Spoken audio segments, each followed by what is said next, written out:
Hello friends, एकदम soft आणि spongy अशी एक रेसिपी पुन्हा तुमच्यासमोर घेऊन आली आहे. तर व्हिडिओ शेवटपर्यंत नक्की बघा आणि व्हिडिओ आवडला की लाईक करा आणि चॅनलला सबस्क्राईब करा. तर मिक्सरच्या पॉटमध्ये 2 वाटी रवा, 1 वाटी दही आणि गरजेनुसार पाणी आणि मीठ घालून मिक्सरमध्ये फिरवून एकदम सॉफ्ट असं मिश्रण तयार करायचं आहे. त्यानंतर बाउलमध्ये काढून घेतलं.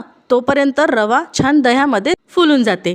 आता एका फ्राय पॅनमध्ये तेल गरम करायला ठेवलं. त्यामध्ये हिंग घातलं, अर्धा चम्मच मोहरी, अर्धा चम्मच चण्याची डाळ, 3 ते 4 हिरव्या मिरच्या, 2 ते 3 बारीक चिरलेले कांदे आणि थोडंसं मीठ घालून सर्व जिन्नस एकत्र केलं. कांदे आपल्याला खूप शिजवायचे नाहीये, बस फक्त सॉफ्ट करायचे आहे. त्यानंतर कोथिंबीर घालून झाकून ठेवलं. आता या सॉफ्ट रेसिपी सोबत चटपटी चटणी सुद्धा तयार करू. एका पॅन मध्ये तेल गरम केलं. हिंग, मोहरी, कढीपत्ता, हिरवी मिरची, लाल मिरची, उडद डाळ, 2 ते 3 लसणाच्या किडल्या, थोडासा अद्रकचा तुक आणि कांदे घालून सर्व जिन्नस शिजू दिलं. त्यानंतर कांदे सॉफ्ट झाले की टमाटर आणि चवीनुसार मीठ घालून सर्व जिन्नस पुन्हा एकत्र शिजू दिलं. तर काय मग टमाटर सुद्धा आपले सॉफ्ट झाले. त्यानंतर छोटासा चिंचेचा सुद्धा तुकडा त्यामध्ये घातला.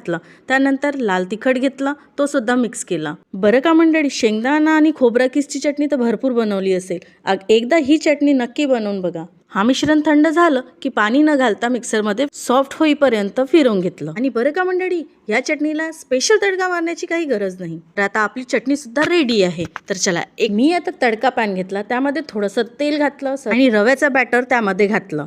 1 ते 2 मिनिटं लागतात. एका बाजूने शिजलं की दुसऱ्या बाजूने शिजवायसाठी त्याला पलटून घेतलं. दोन्ही बाजूनी छान खरपूस भाजून घ्यायचं आहे. काय मग मंडळी, आहे की नाही एकदम झटपट आणि स्पॉन्जी रेसिपी? तर मग रेडी आहे एकदम मऊ आणि लुसलुशीत, जी मुलांच्या डब्यांसाठी आणि नाश्त्यासाठी सुद्धा एकदम सोपी आणि झटपट होणारी रेसिपी, इन्स्टंट डोसा बन. ही रेसिपी तुम्हाला कशी वाटली कमेंट मध्ये नक्की सांगा.